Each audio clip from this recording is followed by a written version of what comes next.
Lamento comunicarles que don José L. Sánchez Juan, director del grupo Tribuna de España y la Tribuna Ediciones, no ha podido venir aquí. Así todo, él es hombre de palabra, he dicho, y nos ha dejado un mensaje en vídeo. Vamos a proceder a escuchar lo que nos tiene que comentar José L. Veamos.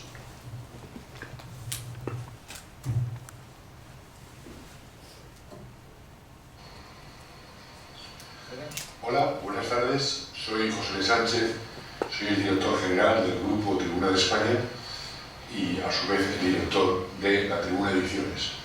Para mí es un honor y una satisfacción presentar el primer libro de la Tribuna Ediciones, el libro Cómo sobrevivir al nuevo orden mundial, un manual de trinchera del joven investigador aragonés José Antonio Bielsa.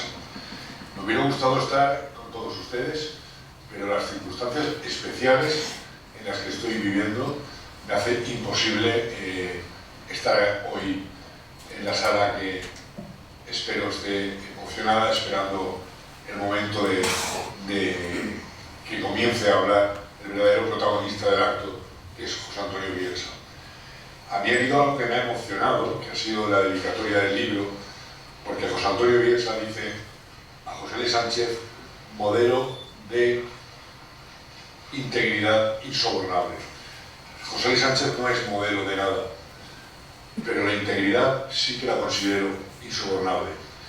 La situación que ahora mismo padezco, no estoy ahora mismo presente porque podría presentarse la policía en cualquier momento y detenerme.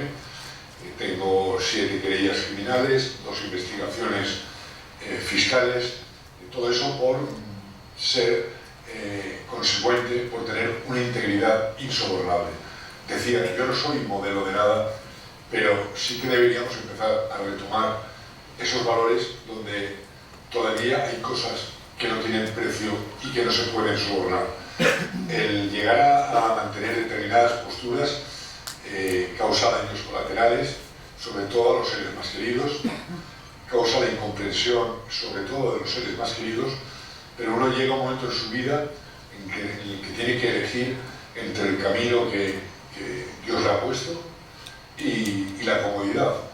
Y, como decían los romanos, per aspera ad astra, por lo difícil hacia las estrellas, nosotros hemos elegido un camino que es el camino de la disidencia. El libro que hoy presentamos y que espero que ninguno de ustedes salga de la sala sin haberlo comprado, Cómo sobrevivir al nuevo orden mundial, es la primera apuesta editorial de la Tribuna Ediciones. La Tribuna Ediciones nace como han nacido el resto de periódicos del Grupo Tribuna de España.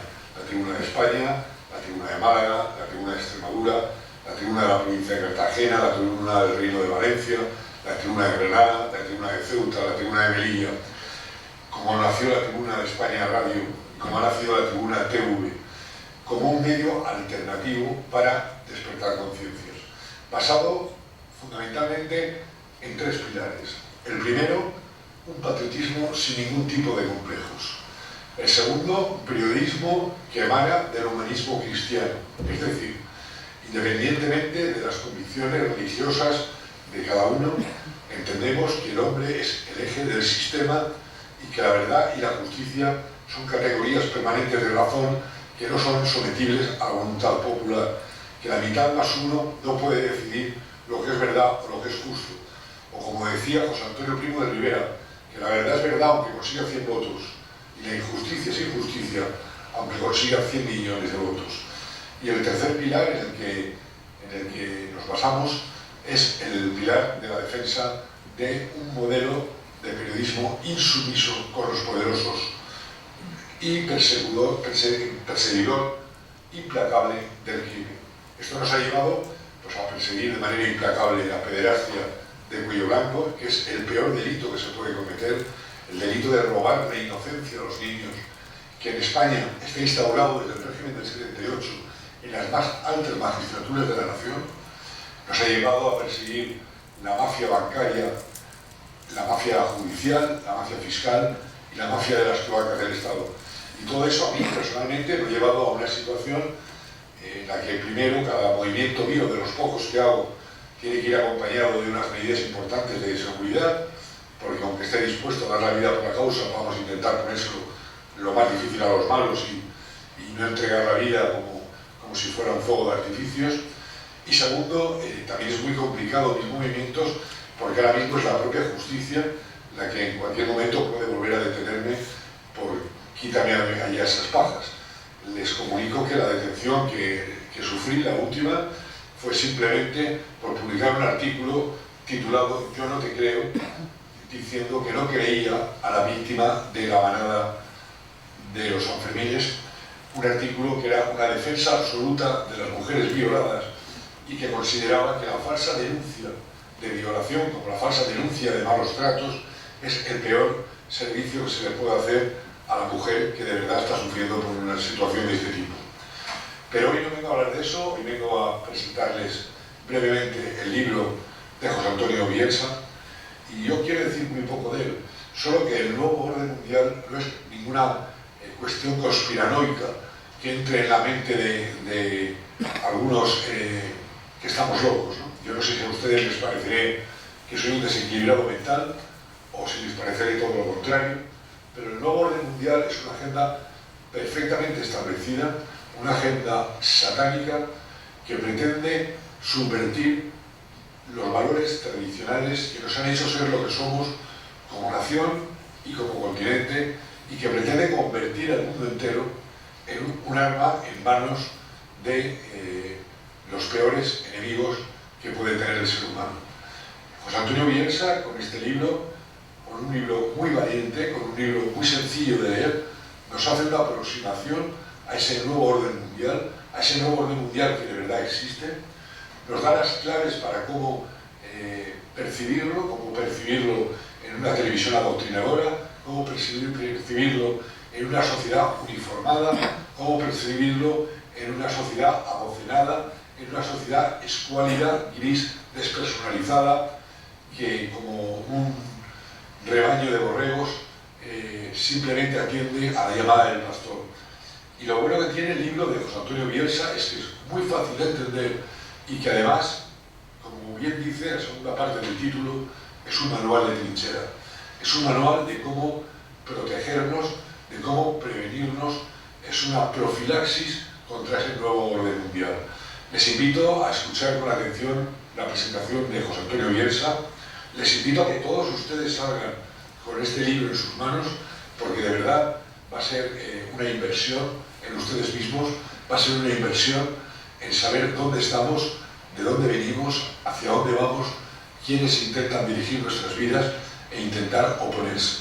De verdad creo que eso que me califica como modelo en la dedicatoria a José Antonio Bielsa, que no lo soy, pero sí que debe convertirse en una cualidad indispensable en la mayoría de las personas que nos consideramos disidentes. La dignidad es insobornable. Muchas gracias, bienvenidos, y compren todos ustedes Cómo sobrevivir al nuevo orden mundial, un manual de trinchera de José Antonio Bielsa. Gracias.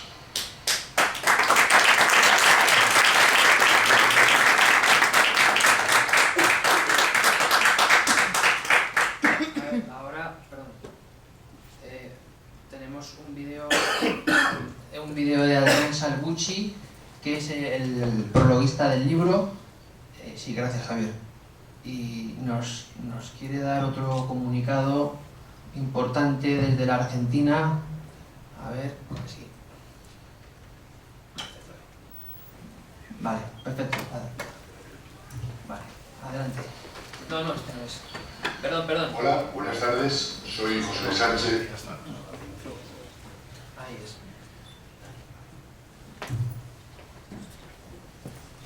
Hola, militantes, camaradas, compañeros, amigos de España. Antes que nada les quiero mandar un gran saludo a los camaradas españoles que van a concurrir y están concurriendo en este preciso momento a la presentación del libro Cómo sobrevivir al nuevo orden mundial, un manual de trinchera, del joven autor español José Antonio Bielsa Albiol. Se trata del primer libro publicado bajo el sello La Tribuna de España, fundamental vehículo de prensa y de esclarecimiento y de difusión, dirigido por mi gran amigo y camarada José Sánchez. José L. Sánchez es un verdadero orgullo para la España profunda, que aún vibra en las mentes y arde en los corazones de todo español bien nacido. José L. Sánchez es un hombre perseguido por revelar la verdad, por revelar los chanchullos, por no callarse, por combatir por España y en contra de sus enemigos del 78, como lo llaman. Al igual que don Pedro Varela Gáiz, José L. es una verdadera inspiración, no solo para España, sino para toda Iberoamérica.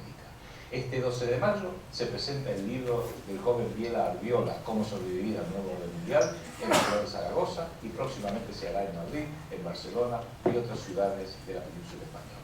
Saludo entonces a todos los presentes y a todos quienes combaten en España y en toda Iberoamérica contra el satánico, destructivo y degenerado nuevo orden mundial que hoy nos aniquila a todos, ejerciendo la persecución en España y en Argentina, también a través del poder judicial y la coerción del Estado público que ellos han usurpado.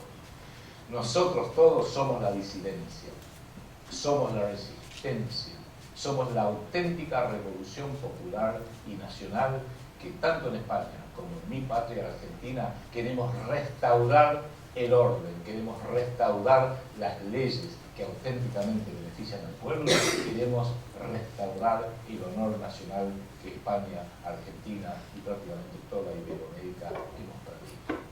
Les mando entonces un enorme saludo desde los estudios acá de TV1, Toda la Verdad Primera, dirigido por el licenciado Juan Manuel Suárez Pinto, desde el PCR, el Proyecto Segunda República, por supuesto, todo aquí en Buenos Aires. Arriba España, arriba Argentina, por la independencia iberoamericana. La Segunda República.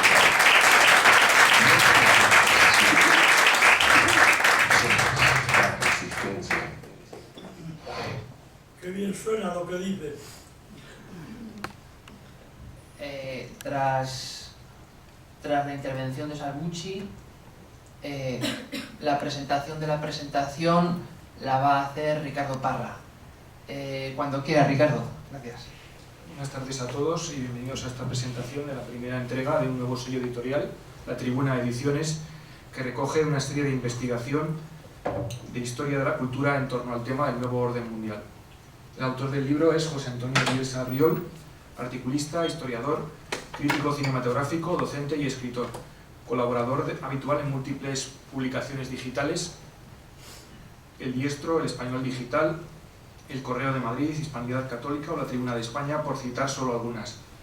También colabora en la publicación Pluma Libre y Desigual, realizando una encomiable labor de crítica y crónica de grandes clásicos de la cinematografía. El libro que hoy se presenta lo hace como discurso, en el sentido clásico de ese término, no en el vulgar, sobre la cuestión del conocido como Nuevo Orden Mundial, designado también frecuentemente con el acrónimo NOM. En realidad a José Antonio, tal como nos confesaba no hace mucho, le hubiera gustado disponer de tiempo para elaborar un ensayo sistemático. Finalmente las exigencias del mundo editorial no se lo han permitido de momento, y lo que ahora ha entregado a la imprenta se ha confeccionado a partir de una serie de artículos publicados en diversos medios. ¿Por qué cuento esto? Pienso que es importante saberlo de cara a la lectura del libro. José Antonio ha ordenado estas diversas publicaciones no desde un punto de vista meramente cronológico, sino desde la perspectiva de un discurso sobre las cuestiones que aborda, de modo que se respete el encadenamiento lógico entre las distintas etapas de la reflexión en torno al tópico de su investigación. En cualquier caso, esto supone que el lector podrá compartir más o menos el enfoque o las conclusiones concretas de uno u otro capítulo, lo que, tratándose materialmente de una recopilación de artículos publicados, de instantáneas sobre diversos aspectos, no impide valorar en su justa medida y apreciar el trabajo realizado. El nuevo orden mundial pretende forjar una ecúmene sobre la base de la erradicación de la tradición, de la continuidad perfectiva, el progreso hereditario de nuestra cultura, que es lo que propiamente configura el concepto y la realidad de un estado de humanidad. Se trata, pues, de una suerte de pseudocultura ahistórica, o más propiamente antihistórica. En este contexto, la verdad, como afirma Marx, se hace en la praxis, y en pura dialéctica hegeliana descansa sobre la premisa fundamental del idealismo absoluto, todo lo real es racional y todo lo racional es real. De modo que lo real ya no procede del ser de las cosas, sino del pensar según un determinado método, que es el de la ciencia experimental, idealizado como aquel que permite el dominio efectivo sobre la naturaleza. Cuando se pretende hacer valer esta misma premisa en el ámbito genuinamente humano, en el que opera necesariamente la libertad y por tanto la historicidad, la forja de la vida personal y social sobre la base de sucesivas opciones o decisiones libremente adoptadas, se choca frontalmente con la realidad de las cosas. Las ideologías fallan, en cuanto a pseudoreligiones seculares, formas odiernas de los cultos idolátricos. No cabe sino invocar la astucia de la razón, como Hegel, o la mano invisible, como Adam Smith, de forma que los brotes y retrocesos de irracionalidad, aparentemente contrarios al desarrollo de la idea o de la razón inmanente al mundo, sean conjurados por una voluntad y un poder superiores que imponen ese mismo fin universal, cuyo conocimiento está reservado a una minoría de iniciados o gnósticos.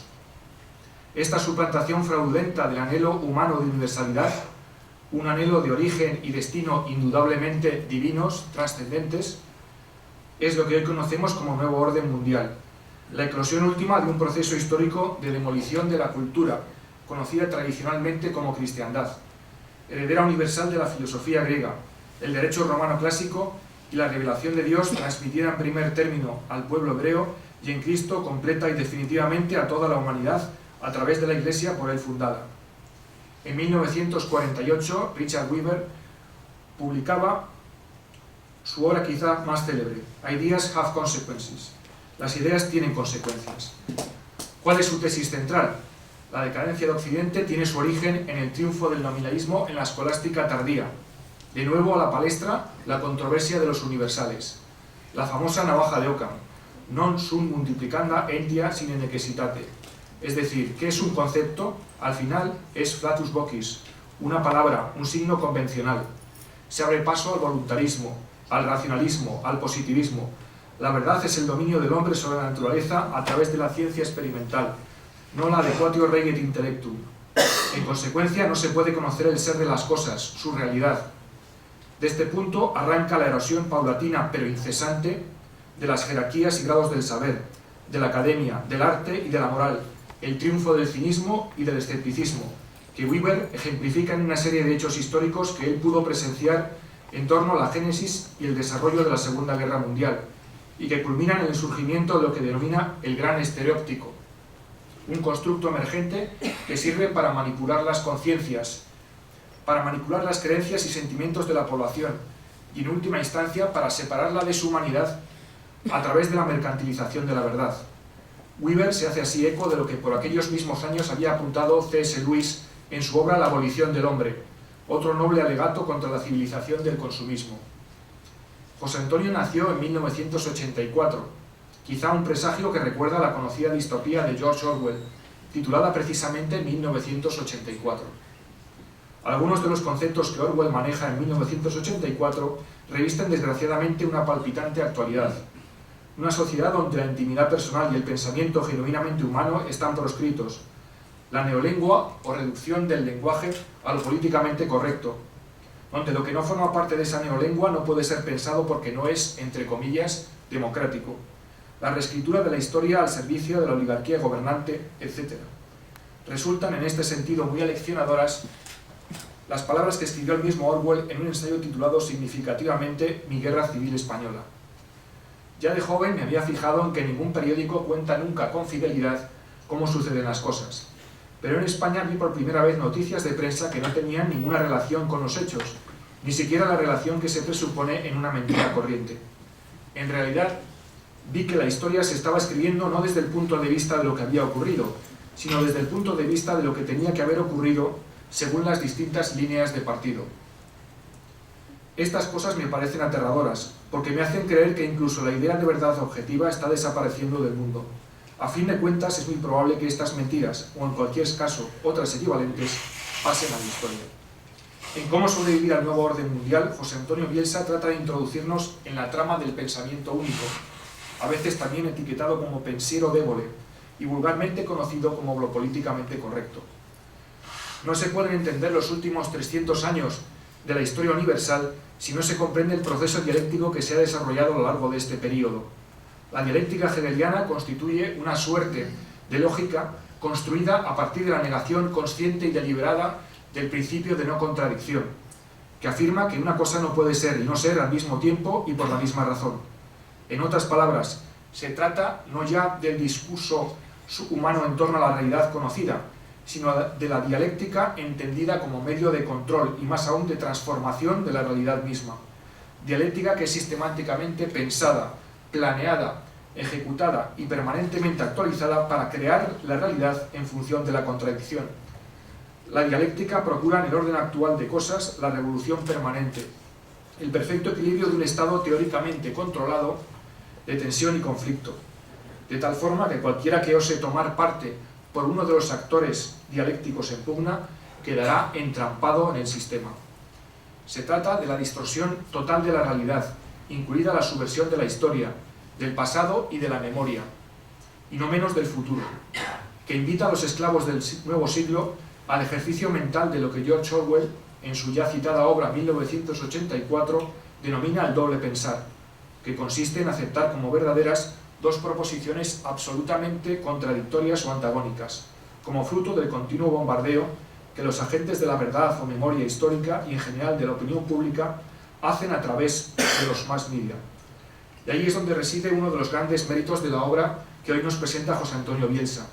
Cuando alguien cree encontrar algún tipo de nexo lógico causal entre hechos sociales aparentemente no relacionados entre sí, queda condenado inexorablemente al ostracismo como reo de conspiracionismo.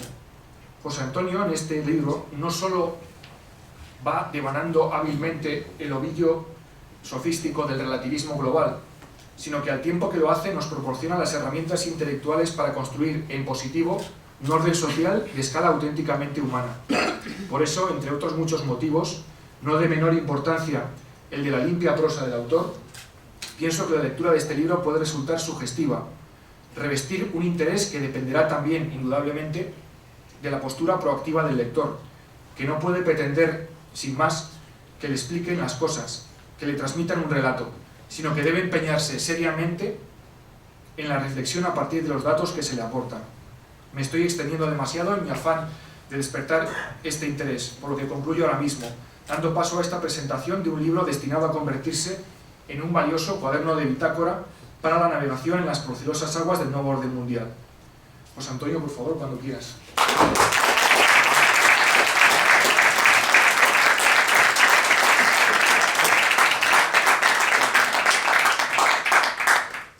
Muchas gracias, Ricardo, por tu extraordinario texto.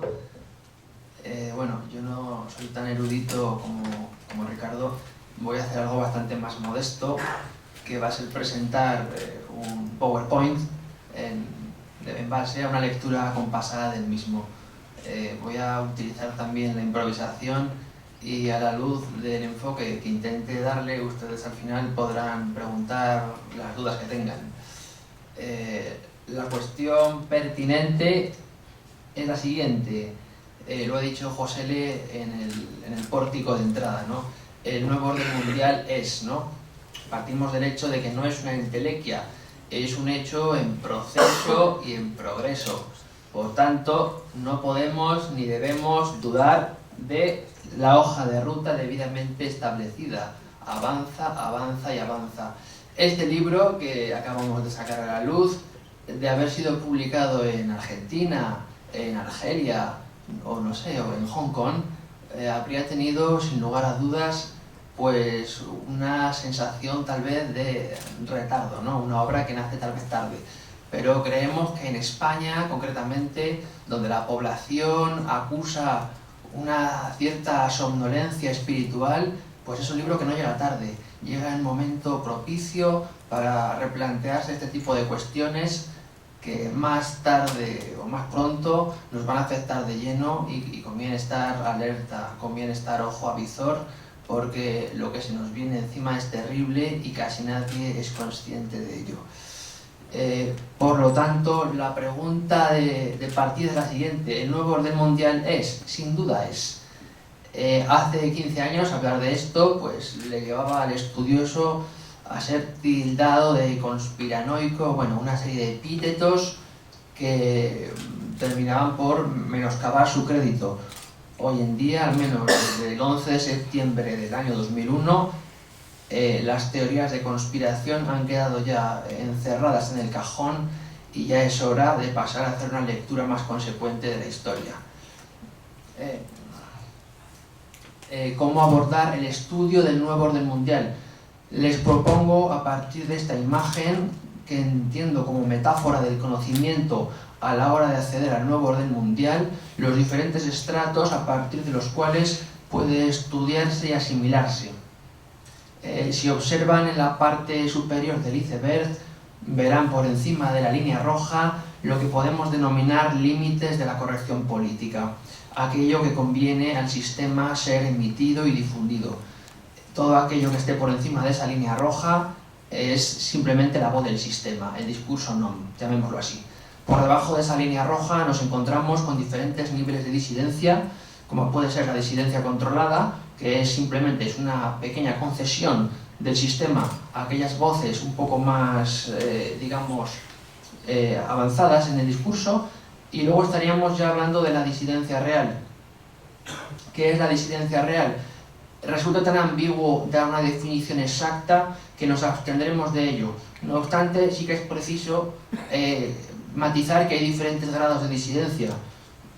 Si miran bien, abajo van a ver algo que eufemísticamente hemos llamado zona oscura.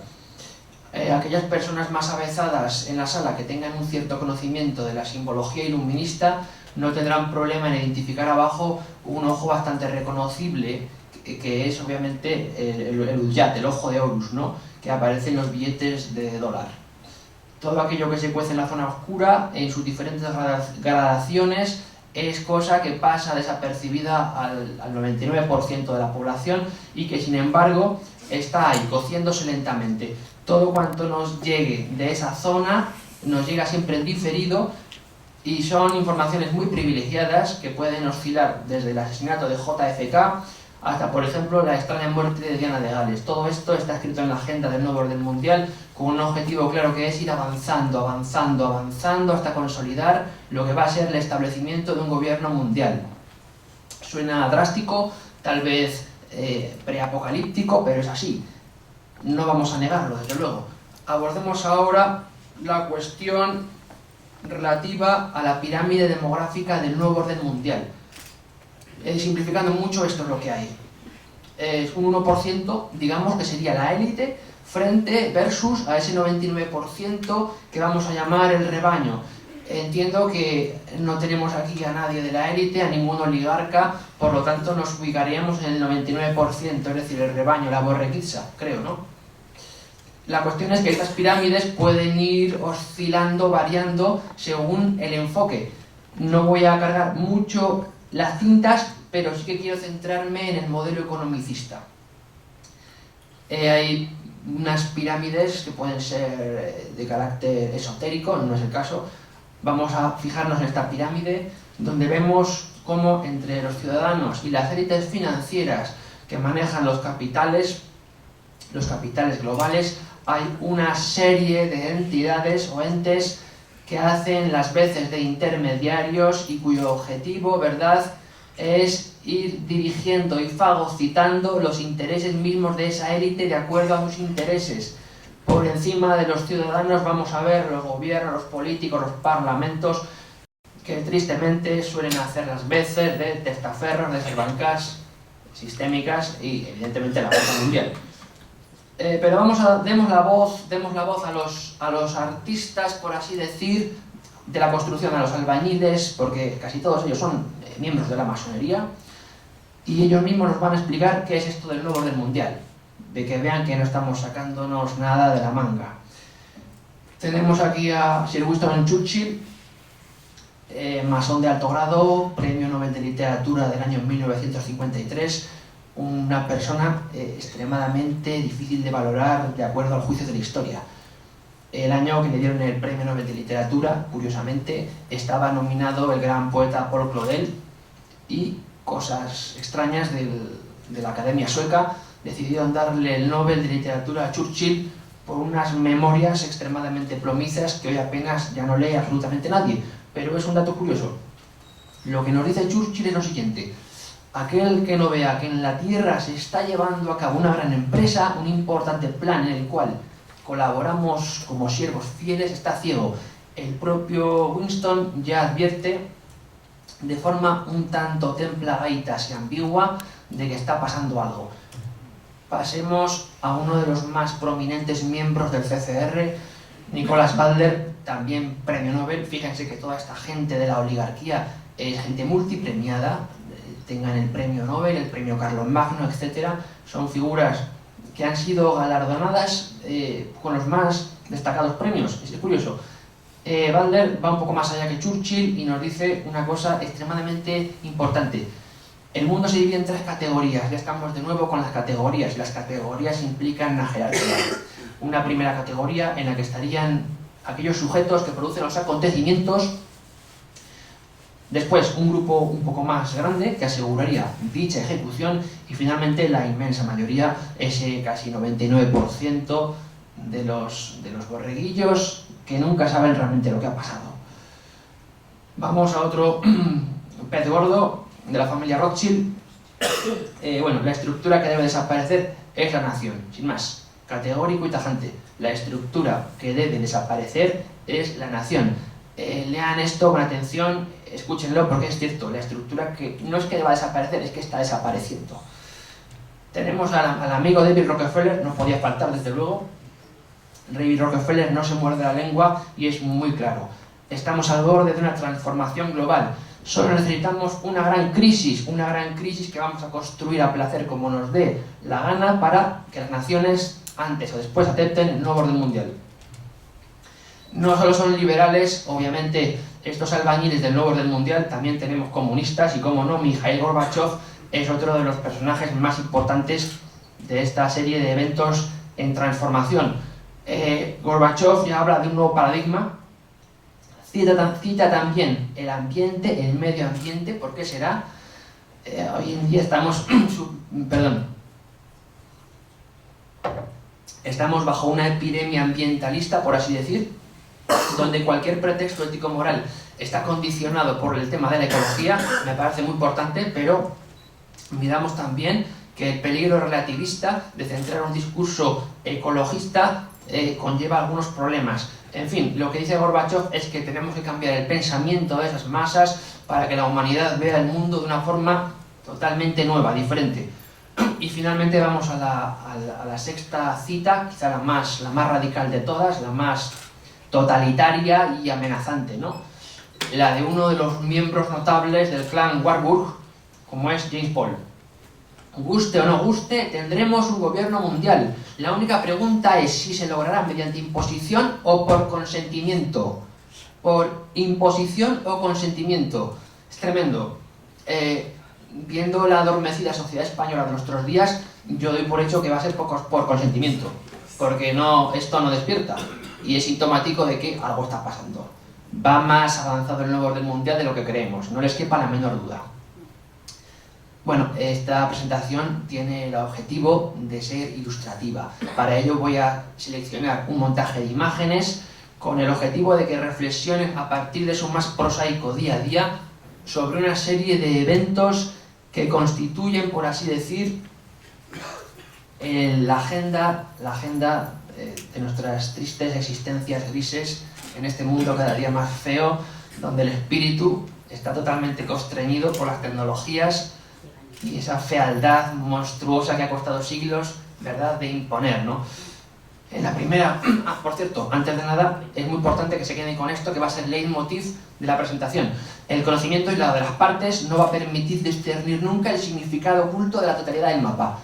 Cada uno puede encriptarse en su círculo, pero no va a haber nunca la totalidad si no decide salir de él, hacer un esfuerzo para abstraerse e ir más allá. La primera imagen, alimentación y consumo. Vamos a los supermercados, nos rodeamos de productos procesados, se habla de bisfenol A, aceites de palma, de colza, el flúor omnipresente, las nuevas enfermedades, es un tema recurrente, sí. Sigamos. Borrado y reescritura de la historia. Me da igual que sea simplemente la liquidación de los registros arqueológicos de Oriente Medio, como en Hatra, en Nimrud, en Palmira, ¿no? Donde se han intentado hacer cosas terribles. La destrucción del patrimonio neogótico en Francia. En fin, son cuestiones, voy a adelantar porque si no nos dilatamos más. Pasamos al nuevo modelo de marcación, otro tema curioso, ¿no? El biochip, la biometría emergente, las monedas virtuales, la inteligencia extraterrestre, presente sobre todo a través del cinematógrafo hollywoodiense. Se establecen unos modelos casi predictivos de anticipación para que la gente vaya asimilando esto. Nuevos modelos demográficos, nuevas utilizaciones geográficas. Se aspira a crear un modelo multicultural, hiperglobalizado, donde África, por así decir, se pase a convertir en el vertedero de escombros del planeta. Bioética, un nuevo modelo de bioética, basada en la eugenesia, la eutanasia, el abortismo, el animalismo, en fin, ese relativismo tan devastador que nos está llevando verdaderamente al infierno. El nuevo modelo también implica un mundo supervigilado, hipercomunicado, una cárcel sin barreras visibles, claro. El gran hermano orwelliano sigue más cerca. El progreso. Esta nueva política de bloques económicos que se establecerá, como pueden ver, a través de estos ensayos previos al gobierno mundial, como pueden ser la Unión Europea, la Unión Asiática, la Unión Americana, etc. En fin, resumo. Todo esto nos lleva de forma categórica, abiertamente maniquea y sin ningún intento de ocultamiento, a una clara oposición entre lo que es el viejo orden cristiano y el nuevo desorden mundial. Y digo desorden porque de orden no tiene absolutamente nada. Vamos a ver las más peregrinas filosofías, ideologías, ideosofías, lobbies, sectas, contubernios, con el claro objetivo, ante todo, de destruir el viejo orden cristiano. Esto es así. Aquel que no lo vea, le recomendaría que fuera el oculista. Pasemos, previa observación, por favor, una vez han intuido ustedes estas imágenes que pueden tener en común, que me temo que sí, no hace falta ser muy despierto para verlo, verán cómo ese modelo orwelliano está cada día más cerca. En Orwell estamos hablando de un totalitarismo duro, aquí se trata de un totalitarismo blando, un totalitarismo hedonista, un totalitarismo que te masajea, que te va pudriendo lentamente el espíritu hasta destruirte. Una sociedad que ha perdido el norte acepta cualquier cosa mientras no le duran los pies. Pasamos a la segunda parte de mi exposición, que espero que no se dilate más allá de lo prohibitivo, porque no quiero tampoco saturarles. Y voy a tratar algunas cuestiones que están en el libro de forma implícita, pero que no son realmente el objetivo en sí, porque el libro pretende abarcar muchas más parcelas, ¿no? Y esta cuestión del nuevo desorden mundial, que implica, repito, reitero, una ideología totalitaria, vuelta a lo de antes, al leitmotiv, se funda en una serie de paradigmas. Son muchísimos paradigmas. Yo solo he seleccionado 9 de ellos. A saber, empezaremos quizá por el más importante, el nuevo paradigma geopolítico. ¿Qué postula, qué propone este nuevo paradigma? El desmantelamiento de los estados, de las soberanías nacionales, destruyendo también las soberanías políticas, económicas, alimentarias, culturales, etcétera, etcétera, con el claro objetivo de suprimir las fronteras, esas políticas de bloques económicos clásicas devenida en una serie de fronteras invisibles que van a ser esenciales para que el nuevo orden mundial se consume y pueda establecer ya el gobierno mundial, el gobierno tal y como la élite lo quiere ver, ¿no? Esa élite financiera que está en la sombra de la sombra, desconocida del mundo, pero que opera perfectamente con un conocimiento de causa manifiesto. Este es el paradigma geopolítico. Vamos al segundo, el teológico. Aquel que no quiera ver lo que hay aquí detrás, que es una cuestión teológica, Esto ya lo advirtió en su día Donoso Cortés en su formidable ensayo, ¿verdad? Ensayo sobre el catolicismo, el socialismo y el liberalismo, cuya lectura les recomiendo encarecidamente. Pues detrás de cada fenómeno político siempre vamos a encontrar a la teología. Y esta nueva teología es sincrética, ¿no? Es un sincretismo anticristiano que se ha estado ensayando en los últimos 30 años a través de la nueva era y que pretende pues una nueva serie de filosofías donde todo se iguala con el objeto de crear una religión sin Dios. Se trata realmente de un modelo de satanismo inyectado, de panteísmo, con el culto a la madre tierra, a Gaia. Este nuevo paradigma teológico presupone a su vez un nuevo modelo ético-moral, basado en el relativismo absoluto. Lo vemos todos los días. Últimamente, si ustedes han vivido pues, en una cierta edad, unos 30 o 40 años, habrán visto que las cosas han cambiado bastante. Esa serie de perversiones, de aberraciones que están intentando, digamos, mutar la visión de las personas, sobre todo en Occidente, en Europa, traerá consigo y está trayendo una serie de elementos que Joseph Overton ya intentó plasmar en su ventana Overton, ¿no? Ese individualismo duro, ese determinismo ciego, en fin, el tema del abortismo escandaloso, ¿no? En fin, el nuevo modelo moral también trae a su vez un nuevo paradigma antropológico. La base de este nuevo paradigma es simplemente destruir la familia tradicional. Sabemos que la familia tradicional es la base y continuidad de la familia. ¿Cómo vamos a hacer este ejercicio de ingeniería social selectivo? Deconstruiremos el sujeto y una vez hayamos deconstruido el sujeto, pasaremos a proceder a la destrucción de su mente. Hoy en día esto se lleva a través de la ideología de género. No es políticamente correcto atacar la ideología de género porque sabes que si atacas la ideología de género, pues bueno, estás ya, digamos, marcado por el sistema. Bueno, no nos preocupa el tema, la verdad. La cuestión es que el transhumanismo es lo realmente importante y una vez hemos elaborado este nuevo modelo, pasaremos ya a la poshumanidad. La poshumanidad es una cosa muy, muy real, está aquí ya. El señor Neil Harbisson, como pueden ver aquí, es un cyborg. Es el primero, seguramente, en su, digamos, entre comillas, especie, y realmente ha sentado cátedra, ¿no? Ya todos tienen una legión de seguidores que quieren seguir sus pasos. Este señor, obviamente, necesita de esas máquinas por razones médicas. Pero bueno, en fin, el paradigma económico todavía más desolador. No soy economista, desde luego, y no quiero errar en mi posición, pero lo que aquí pone es evidente y ustedes ya lo están sufriendo. Toda transacción onerosa estará mediada por la banca. El dinero físico, como escapa a ese control, desaparecerá. Está desapareciendo. La virtualidad del dinero tiene como fin poder cambiar su valor en función de los intereses globales. O sea, un golpe de tecla desde los despachos de la familia Rothschild van a determinar ya lo que su dinero vale o no vale. Se van a implantar rentas básicas, lo estamos viendo ya. El trabajo productivo se va a liquidar. Ya no interesa que trabaje el hombre, interesa que la máquina sustituya al hombre. Estamos también ante el fin de la propiedad arraigada.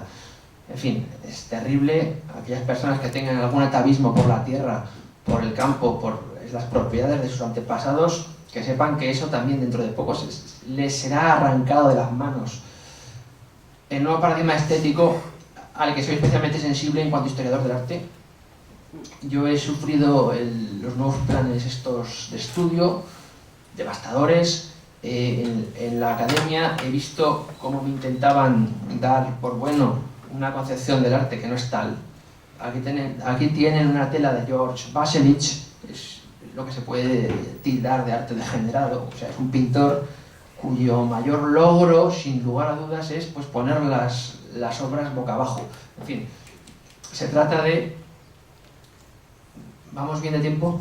Vale, perfecto.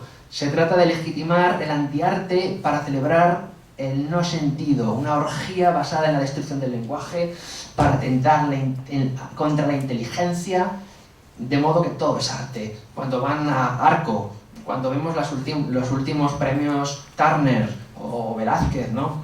¿Qué se está premiando? Es una pregunta que nos hacemos. Los criterios de calidad y valor desaparecen. Todo pasa a ser corruptor, ininteligible. Esto se llama marxismo cultural, pero no realismo socialista a la manera de Joseph Stalin. No, estamos hablando de otra cosa bastante más corruptora. El arte figurativo ya no existe, por así decir, y si pintas arte figurativo te van a tachar de que eres un artesanito kitsch sin ningún valor, ¿no? El paradigma lingüístico, de nuevo, vemos como cada día nuestros jóvenes menos preparados, más indoctos, con unas verdaderas carencias lingüísticas gramaticales en la sintaxis tremendas, pues hace lo mismo, ¿no? Estamos en la era de los emoticonos, de los mensajes hiperfragmentados, o sea, ese empobrecimiento del hombre, que es animal del lenguaje, nos lleva pues a una muerte del lenguaje, ¿no? El lenguaje se banaliza a través de ese mensaje destruido, sobredimensionando los medios. Estamos aquí también hablando de estas teorías de filósofos como Paul Virilio o Froser, ¿no? O sea, la teoría de los medios. El nuevo paradigma jurídico, no sé si tenemos aquí algún jurista, pues es otro tema bastante tremendo, ¿no? Se llama realmente garantismo jurídico de este jurista, ¿no? Luigi Ferraioli, que ya instituyó bien las claves teóricas de esos postulados, basados en el derecho subjetivo. Esto nos trae pues una serie de problemas, ¿no? Como la separación entre derecho y moral, la separación entre delito y pecado, la separación entre validez y justicia. ¿Estamos realmente ante la muerte del derecho? Es una pregunta tremenda. Finalmente, quizás llegamos al cajón desastre, que es el noveno paradigma, el paradigma histórico-filosófico, que es el que más en el plan inmediato nos debería preocupar, y es que la verdad ya no pasa a ser nada, pasa a debatirse, porque esa verdad está prefijada por la élite. De modo que el relato se rehace continuamente sobre unos principios de subjetividad que impiden afirmar rotundamente que eso sea la verdad, puesto que estamos ya en el terreno de las filosofías blandas. Esto es no el fin de la historia de Fukuyama, estamos ya en la era de la posverdad y las consecuencias van a ser terribles, quieran o no. Yo, desde una modesta perspectiva constructiva, fundada pues en la filosofía perenne y en el estudio del tomismo, llego a la conclusión de que tenemos que dar por hecho que la verdad solo puede ser una. No podemos estar jugando con 5 o 20 verdades, porque entonces nos vamos a volver todos locos, y eso es lo que el sistema quiere. La cuestión es, ¿hay acaso una salida? Como en el poema de Kipling, If. Sí hay una salida, sí. A cambio, pues, decidimos ponernos manos a la obra de forma organizada y consecuente para intentar salir de este atolladero. No quiero acabar mi breve exposición, espero que no haya sido demasiado tediosa, sin citar al Divino Maestro, cuyas palabras hoy más que nunca resuenan con más fuerza. La verdad os hará libres. Esa es la cuestión. Muchas gracias.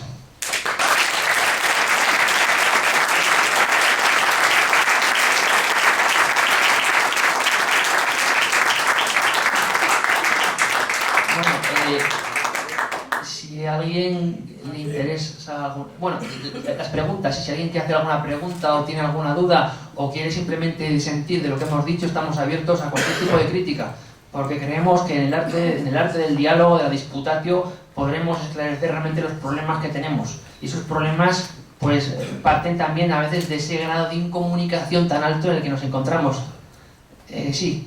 Bueno, pues, si quieren pueden encender la luz para visibilizar mejor. Sí. Aquí hay mucho que preguntar y rascar. Sí, adelante, caballero, pregunte. Primeramente me gustaría saber la edad que tiene don José Antonio Bielsa. Pues sí, tengo en estos momentos 34 años, que es una edad bastante avanzada. En la era de las cruzadas, a mi edad muchos ya venían destrozados del viaje. Quiero decir que tampoco soy tan joven, pero sí, agradezco el interés por mi evolución biológico-cronológica. Gracias. Entonces, ustedes están contra el orden mundial.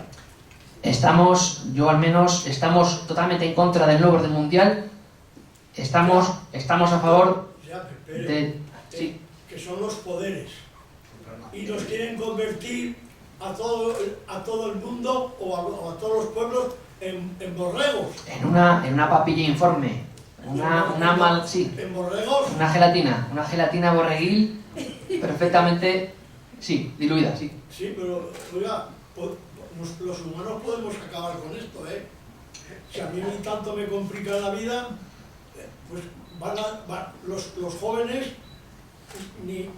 no van a querer tener hijos, y entonces esto se acaba. Es un problema, evidentemente, porque no tenemos relevo demográfico en España. Sí. Por mi parte, para empezar ya vale. Después a lo mejor sí.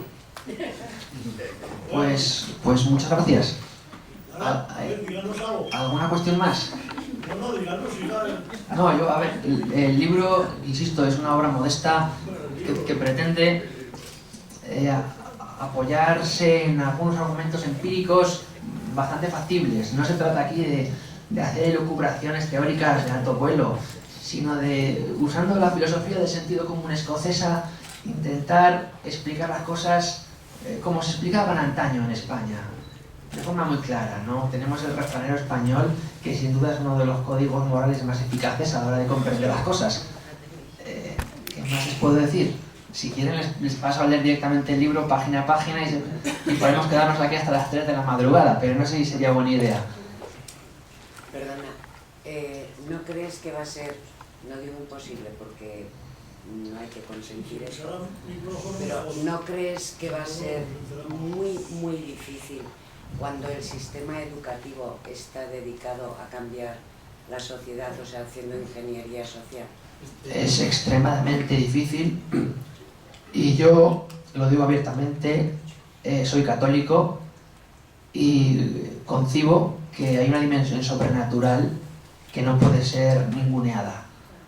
De hecho, nosotros por nuestra parte poco vamos a hacer. Necesitamos una intervención sobrenatural que sabemos bien que llegará. Bueno, en esta época de escepticismo, donde el modelo de descreimiento alcanza cotas significativas, pues hablar de estas cuestiones donde estamos tiranizados por una moral masónica laicista, pues hablar de esto pues resulta, bueno, ¿qué está diciendo este? Pero sí, es evidente que el nuevo orden mundial es irreversible, lo sabemos, pero lleva las de perder, porque el nuevo orden mundial tiene en su núcleo interno una parte maldita, autodestructiva, que no va a conseguir llegar a implementarse, absolutamente. Y eso, de lo por hecho, que ese modelo del nuevo orden mundial que quieren, que es construir, hacer del mundo una verdadera granja de cerditos, será muy difícil que ocurra. Habrá muchísima sangre, muchísimos caerán por el camino, serán sin duda los héroes, pero, entre tanto, siempre ha habido luchas. El estado natural del hombre es la guerra, ¿no? El pacifismo dice que no, bueno, ya lo veremos. ¿Habrá que sacar las armas algún día? No lo sé, no estoy aquí haciendo un llamamiento a las armas, pero sí a que tomemos conciencia y nos armemos de esas armas dialécticas, que para un católico bien puede ser el rosario, o para una persona que no es católica, pero sí se considera identitaria, patriota y que defiende la soberanía de su nación, pues se fundan en unos principios morales que no son subjetivos, son objetivos, y son objetivos porque han funcionado durante 2 milenios al menos. Sí, adelante. Bueno, yo en primer lugar le quería dar las gracias por su conferencia, me ha parecido una charla magistral, tanto en pro como... Muy amable, gracias. ...exposición. Le agradezco que nos ilustremos con todo este contenido. Lo único que no me ha quedado muy claro es nosotros como católicos, como patriotas, como identitarios, cómo podemos hacer esa resistencia a esa relación de paradigmas que se están dando o sea, yo por ejemplo he oído y estoy en contacto con Rod Dreher de la opción benedictina, pero no sé si hay alguna variable o alguna manera de alguna fórmula que se esté llevando a cabo a todo esto. Sí, hay varias fórmulas, el problema es que son muy minoritarias. Una de ellas es el tradicionalismo, sin lugar a dudas, una de las más potentes. Pero obviamente no todo el mundo está predispuesto a ello. La cuestión es qué queremos a medio y largo plazo hacer. Yo podría decir bastantes cosas, algunas extremadamente escandalosas. No voy a contribuir a incendiar la sala, por eso preferiría someterme a cierta corrección política. Pero sí, me parece que lo primero es que necesitamos que la masa poblacional apague sus televisores, ¿de acuerdo?, dé la espalda a los medios de comunicación del sistema, cancerígenos, tóxicos, empiece a leer buenos libros, empiece a formarse, empiece a valorar lo que es la familia como institución central de la sociedad y una vez sepa valorar lo que ha hecho su madre o su padre por él, o lo que es su hermano, o su primo, su tío, sus amigos, y una vez comprendamos lo que es realmente vivir en sociedad, podremos pasar a hacer cosas fuertes todos juntos. Pero necesitamos antes unirnos y valorar realmente lo que estamos haciendo aquí en este mundo, que no es vivir en un estado zombie larvario, sino hacer algo importante, ¿no? En este caso lo que nos interesa es la unidad de España y otra serie de valores, como preservar nuestros valores tradicionales cristianos, que, como digo, están siendo destruidos a golpe de maza y nadie mueve nada. Pero bueno, la pregunta que usted hace es importante. Aquel libro, La opción benedictina, todavía no lo he leído, conozco al autor, tengo entendido que tiene algún influjo modernista, pero espero este verano, si puede ser, leerlo. ¿De acuerdo? Muchas gracias por la recomendación. ¿Alguna pregunta más? Repito. Sí, dígame. Vamos a ver. Repito. Si es que ya no sé repito, entonces tenemos que unirnos los pueblos contra esos que quieren el orden mundial para apoderarse de todo. A ver, unirnos se están uniendo en muchas partes. Estamos viendo, por ejemplo, lo que está pasando en Francia con los chalecos amarillos.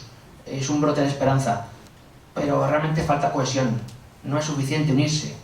Tenemos que saber a dónde vamos. Podemos movernos. Tenemos que ir a mejor. Como el discóbolo de Mirón animado, o como el monstruo de Mary Shelley de Frankenstein. Tenemos que elegir cómo queremos movernos.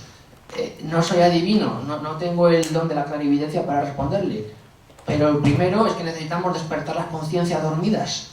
Y las conciencias dormidas no las vamos a despertar si dejamos que nuestra juventud se pudra en esos medios de desinformación, en esos juegos estupidizantes, en ese libertinaje sexual que va a hacer verdaderas almas debilitadas y perdidas para siempre. Es importante. No tengo respuesta para eso. Por eso apelo a la dimensión sobrenatural. ¿Me permite un pensamiento? Sí, por favor. Dice, la España política de todo hace apaña. La España política de todo hace empeña. La España política de todo araña. Y los españoles empobrecidos y sin escapatorias, sentenciados a pagar y pagar y a saldar y saldar impuestos abusivos y hasta de atraco, impuestos impulsivos y hasta de atraco. ¿Hasta cuándo vamos a conseguir contra esto? Hasta que... Sí. La respuesta es muy simple y por ir terminando ya, porque estamos llegando ya al límite del tiempo. La respuesta es muy simple y está dentro de usted, y usted sabe cuál es la respuesta, sin lugar a dudas. No quiero decir más porque, de verdad, no me quiero meter en... Sí, una pregunta más, perdone. Los padres que somos muy ricos. Si hubiéramos protestado, algo mejor estaríamos. Aún estamos a tiempo de unirnos todos y protestar. Has hecho mención muchas veces a lo de la dimensión sobrenatural, ¿no? Pero aquí se trata de la masonería contra el cristianismo, porque fuera del cristianismo, ¿qué pasa? Porque en la sociedad española entiendo que cada vez hay más, bueno, no sé, ateos, que puede ser. Ha dado en el clavo. Entonces, usted se trata de, porque claro, habéis puesto que también hay vida inteligente, entonces, ¿y si también el cristianismo? Yo soy católico, yo he nacido en una familia de católicos, pero claro, también tienes dudas, ¿vale? Entonces, ¿y si también el cristianismo fuera una impostura? Si hubiera religiones paganas antes del cristianismo y el cristianismo se impusiera... Sí, entonces, claro, entiendo su argumentario, es muy interesante. Participa de esa actual tendencia, no digo neopagana, pero sí, por así decir, revisionista, ¿no? Antropológica, que funda sus bases en los cultos mistéricos, en Sumeria, en toda aquella parte de la historia que entiendo que tenemos que verla más que nada como eruditos y como filólogos. Al hablar de la masonería, tienen ustedes que entender que la masonería solo es un brazo más de la zona oscura. No voy a decir lo que es la zona oscura, porque ustedes, los más avezados, ya lo saben, y los que no saben lo que es la zona oscura, les animo a que investiguen un poquito. Tendrán tiempo, sin duda, sobre todo por internet. Hay mucha información suelta. Antes de que la censuren, los amigos del sistema que están en YouTube y en sus plataformas, les animo a que investiguen. En respuesta a esto, pues sí, yo he de ser categórico y tajante y no puedo dar otra opción más que la opción cristiana católica romana, a la que me adhiero de forma incondicional. Siempre va a haber, obviamente, gente que lo cuestione, porque sabemos lo que ha pasado. Estamos sufriendo un proceso de autodemolición desde dentro. No quiero entrar a atacar nada, ni decir ni una sola palabra del Concilio Vaticano II, porque no quiero herir sensibilidades, pero sé cuál es su pregunta. Y su pregunta atiende a un problema coyuntural, que es un problema que participa de nuestro momento actual en el siglo XXI. Y estas corrientes que parten de ese cuestionamiento, de esos cultos mistéricos, de esa gnosis, del regreso a Sumer, ¿no?, como la cultura primigenia, y de esa serie de penates, por así decir, que convergen todos en negar, en última instancia, la divinidad de Cristo, pues tienen un claro objetivo también, que es participar, insisto, del nuevo orden mundial. El nuevo orden mundial suministra desinformadores a mansalva. Yo les pediría que antes de adentrarse en parcelas así, leyesen realmente a los filósofos neoplatónicos, a Proclo, a Jámblico, a Porfirio, a Plotino. Tienen muchísima ciencia y consiguen dar bastantes pistas de aquella forma de pensar que tal vez se eclipsó por la pujanza de la Iglesia Católica en sus momentos de esplendor. Pero al final, insisto, todo este debate actual que están llevando a cabo pues una serie de investigadores muy prestigiados sobre el regreso a las fuentes primigenias es un tema que desborda esta presentación y entiendo por dónde va y sé por dónde va, y le agradezco su aportación, de verdad. Muchas gracias. Bueno, vamos cerrando, si os parece. ¿Quiere alguien decir algo más? ¿O os parece bien así y podemos ya poner fin? ¿Punto final? Pues muchísimas gracias a todos. Gracias.